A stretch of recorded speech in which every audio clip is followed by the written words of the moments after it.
and welcome to this week's episode of Wargames Geek. As you may be aware, there are hundreds of different Wargames storage solutions available on the market, and all of these companies are quite happy for you to hand over your hard-earned cash. I'm not personally a fan of foam storage trays, as I've had a number of incidents over the years with swords and arms and limbs breaking off of figures. Some storage systems are really expensive, over £70, and whilst I want to protect my figures, I really don't want to have to remortgage my house for the privilege. I've saved a small fortune by getting a few bits from a couple of shops and online, and with absolutely minimal DIY skills, you can do it too. There are two systems I'm going to show you, and the first one is this plastic drawer unit that I picked up at my local B&M store for just £12. I've had this one for, I don't know, about 5, maybe 6 years. So I looked on the website and they currently sell a 4-drawer version of this, and it's just £15, which works out at £3.75 per tray, which is dirt cheap. So I've used this system for a couple of my armies, and what I really like is that the drawers are see-through, so I can quickly identify what army is in which set of drawers, so that's great, which is unlike the zip-up type bags with the foam inserts. So that's really nice. I just like the fact that they're sort of easy to access the figures, and they're all in there magnetised down, and I'll go into a little bit more detail about that shortly. And as you can see, this holds a hell of a lot of figures. I've got 6 large units, 2 cavalry and 1 tray full of skirmishers. There's a couple of bits that you need to do to the unit before you start filling up with figures, just to make it a bit sort of safer. So what I've done here on the edges, all the joins, I've used plastic glue just to stop it from coming apart. It does come apart, so you know, you don't want to be lifting it up and then lose all your figures on the floor. So it's not perfect, but you know, if you remember to glue those joins together, it will be. This is just a quick scan through for plastic storage drawers on Google, and you can see there's a multitude of different ones there. What I've just done, the beauty of going into the shop was I could see how deep the drawers were, and I knew that with the figures holding their spears, they would be deep enough. So on the right hand side, they're just going up, you can see some deeper drawers, so you might need something like that for monstrous creatures or dragons and that sort of stuff. So let's take the drawers out. So this is the drawer full of 3 different skirmish units. I've got archers, I've got slingers, and some skirmish troops there. In this one, I've got 2 units of cavalry, I've got some Spartans and some Theban sacred band. You may have seen this on a previous video that I did. And then in the bottom drawer here, I've got 4 units, 3 of hoplites and 1 of peltasts. So that's the case, the outer case of the drawer unit. And I say, just make sure you glue that together before you start using it.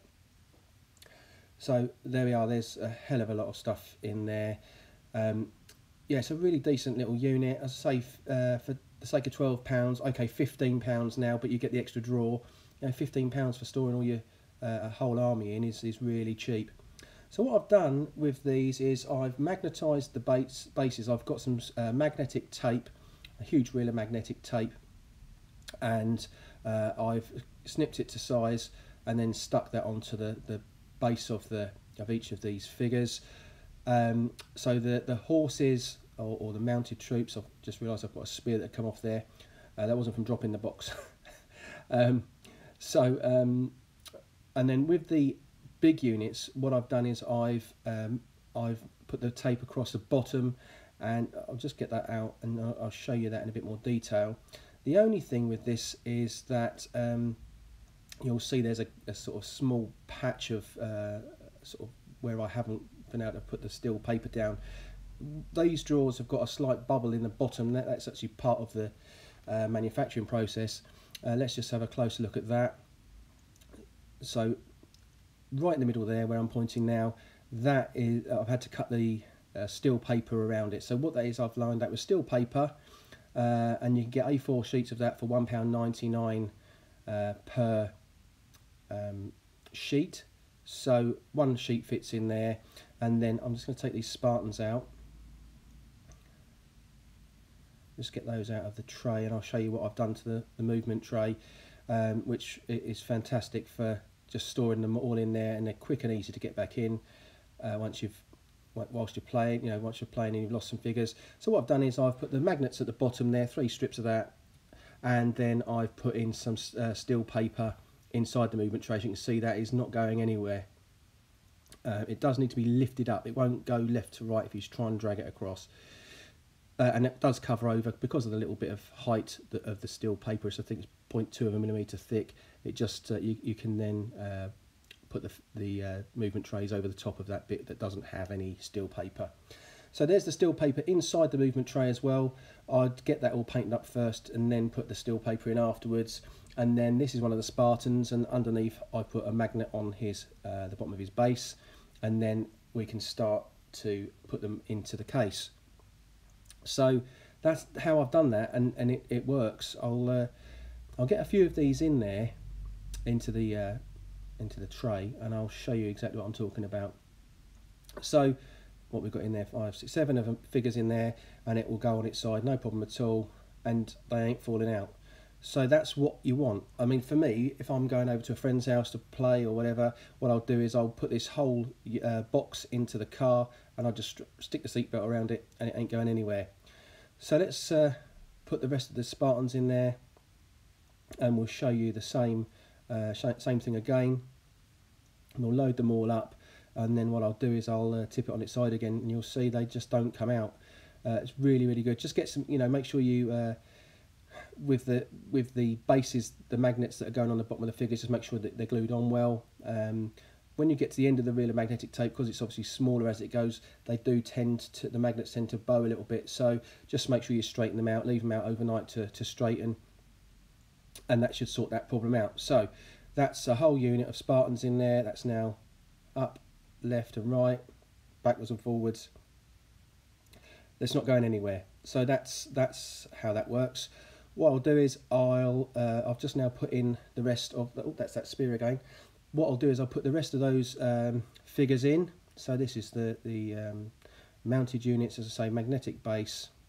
So fairly straightforward. It's a simple process. Guys, if you can paint Wargames figures and you can do all that sort of stuff, then this is really a doddle. It literally is a sheet of A4 paper. It's already sticky, so you peel the back off and stick it on. Because there's that little raised bit, just get a sharp knife, make sure you ask an adult, and then cut out that little raised bit. I'm not sure, having seen the 4 drawer ones, I'm not sure if they've even got that little raised bit, but there we are. So that's all of those figures in there. No, not falling over. They won't fall over. There's other ways of doing it. You can get other magnets and other things like that, but that's how I've done it. And the other thing then is, which is the second way I've stored figures, is by using really useful boxes. So let's go and have a look at those now. So these are 4 litre really useful boxes, they're called, and they are really useful. What I've done here is I've lined one of these with the with the steel paper. I haven't done the other one as yet, but I will do. And these boxes work out, I'm just going to look in at my notes, I think they work out at £4 each at Ryman's, £4 for the box, and then the £1.99 for the sheet of steel paper. So what we're looking at, £5.99, so £6 for a complete storage solution for your Wargames figures. I mean, it doesn't get any cheaper than that. What I tend to do with these, because I have had an incident with this, is where one of the handles did just pop open like that. So what I do now is I've got a small strap that I strap around the boxes so that the lids don't lift off whilst you're transporting figures. So yeah, really good two ways of storing your figures and making them safe for transportation. I hope you've enjoyed the video, and as always, thanks for watching.